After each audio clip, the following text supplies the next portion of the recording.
Hi friends, நம்ம பார்க்க போகிற திரைப்படம் தேங்க்ஸ் கிவிங். இது ஒரு ஹாரர் படம். இது ஒரு ஸ்லாஷர் மூவின்னு சொல்கிறாங்க. இது டைரக்ட் பண்ணது எலி ரோத், ரைட்டிங் பண்ணது பார்த்திங்கன்னா ஜெஃப் ரெண்டல்.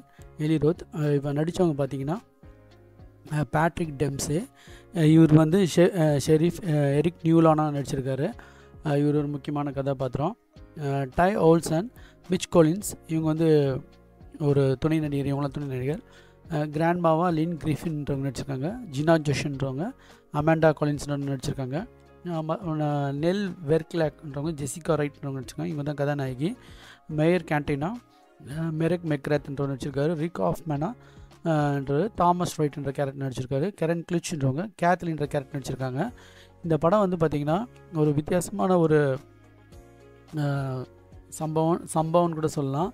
ஸோ இதை வந்து பார்த்திங்கன்னா இது வந்து ஃபஸ்ட்டு வந்து ஒரு போலீஸ் அதிகாரி வந்து பிளைமவுத் நகரில் தேங்க்ஸ் கிவிங்க்கு ஒரு கேக் எடுத்து வந்து அவங்க வீட்டில் கொடுப்பாரு அந்த வயசான பாட்டிக்கிட்ட.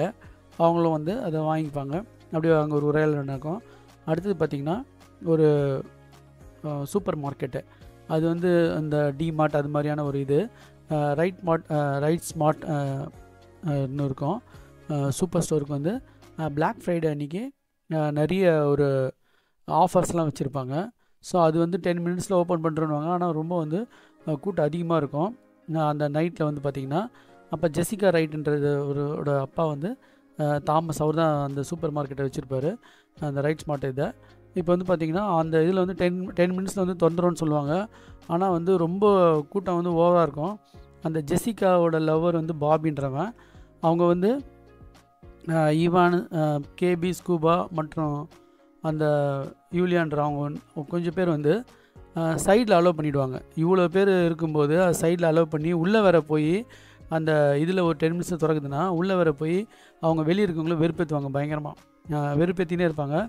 அப்போ இது ஒரு டைமில் என்ன ஆகிடுன்னு கேட்டிங்கன்னா ஒரு மெசக்கர் மாதிரி உள்ளே எல்லாம் பூந்து அந்த கதவு திறக்கிறதுக்கு முன்னாடி எல்லாம் கண்ணாடிலாம் உடஞ்சி நிறைய பேர் ஆக்சிடெண்ட் ஆகி அந்த ஒரு பெரிய இழப்பு மாதிரி ஒரு ஆக்சிடெண்ட் மாதிரி ஆகிடும். அதனால் வந்து செத்துருவாங்க நிறைய பேர். ரொம்ப கொடுமையான ஒரு இதெல்லாம் இருக்கும். இந்த ஃபைனல் டெஸ்டினேஷனில் காட்டுற மாதிரி ரொம்ப இதுவான அந்த கலவரத்தில் இறந்துருவாங்க. கையை உடச்சிக்கிறது, முடியை பிச்சிக்கிறது, அப்படியே இறந்து போய் அது அப்படியே மேலே ஏறி ஓடுறது, அது மாதிரிலாம் காட்டுவாங்க. ஒரு வருஷம் கழித்து மிச்சு வந்து அந்த ரைட் ஸ்மார்ட் கருப்பு வெள்ளிக்கான இது வந்து மறுபடியும் ஸ்டார்ட் ஆகுது. ஸோ இப்போ வந்து இந்த ஜெசிகாவோட ப்ரெசண்ட் லவர் வந்து ரியான் வந்து அந்த பிளைமவுத் அந்த ஊருக்கு திரும்புவார். இப்போ வந்து பார்த்திங்கன்னா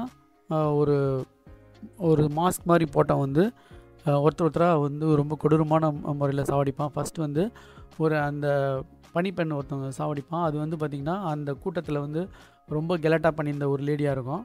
அதை ஃபஸ்ட்டு சாவடிக்கிற மாதிரி காட்டுவாங்க. அப்புறம் அந்த பிளாக் ஃப்ரைடேக்கு சம்மந்தப்பட்டவங்களாம் சாவறாங்க அப்படின்ற மாதிரி போலீஸ் ஒரு வகையில் என்கொயரி பண்ணோம். இதே மாதிரி ஒருத்தராக செத்துனே வருவாங்க. கடைசியில் வந்து ஜெசிகா வந்து சாவர லெவலுக்கு வருவாள். இது நடுவில் ஹாரர் சீன்ஸ்லாம் நிறைய இருக்குது. அந்த கொலை பண்ணுறதுலாம் ரொம்ப இது வந்து அடல்ட் மூவி தான். இது ஃபேமிலியோடவோ இல்லை சின்ன பசங்களோட பார்க்கக்கூடாது. ரொம்ப இந்த கொலை பண்ணுறதுலாம் ரொம்ப வந்து ஓவராக இருக்கும். அப்புறம் பார்த்திங்கன்னா கடைசி கிளைமேக்ஸில் வந்து ஜெசிகாவுக்கு வந்து யார் கொலை பண்ணதுன்னு தெரிய வரும். ஸோ அதுதான் ஒரு ஹைலைட்டான சீனு. அப்புறம் வந்து அந்த கொலையாளி என்ன ஆகிறான் அப்படின்றது தான் படத்தோட கதை. இது வந்து அன்பிரடிக்டபுளாக இருந்தது ஃப்ரெண்ட்ஸ். இது வந்து ஹாரர் பிரியர்களுக்கு வந்து ரொம்ப பிடிக்கும். இதில் இன்னொன்று வந்து இந்த சஸ்பென்ஸ் வந்து கடைசி வரைக்கும் யாருக்குமே வந்து கண்டுபிடிக்க முடியல, அது மாதிரி இருந்துச்சு. கடைசியில் வந்து தெரிஞ்சவொன்னே இது ஆஸ் யூஷுவல் படம் மாதிரி ஆயிடுச்சு. ஸோ அந்த ஜெசிகா தான் வந்து கடைசியில் கண்டுபிடிப்பா. இது வந்து ஹாரர் பிரியர்களுக்கு ஒரு நல்ல படம்னு மறுபடியும் சொல்கிறேன். ஸோ இது பார்க்குறவங்க பார்த்து என்ஜாய் பண்ணுங்கள். இந்த வருஷம் வந்து நல்ல நல்ல படங்கள்லாம் வந்தது. டேரட்டு, இமாக்குலேட்டு, த ஃபஸ்ட் உமன்லாம் அவ்வளோ இதுவாக இல்லை. இமாக்குலேட்லாம் நல்லா இது வந்தது. அதுக்கு ஈக்குவலாக இந்த படமும் இருக்குது. ஸோ பார்த்து என்ஜாய் பண்ணுங்கள். Thanks friends.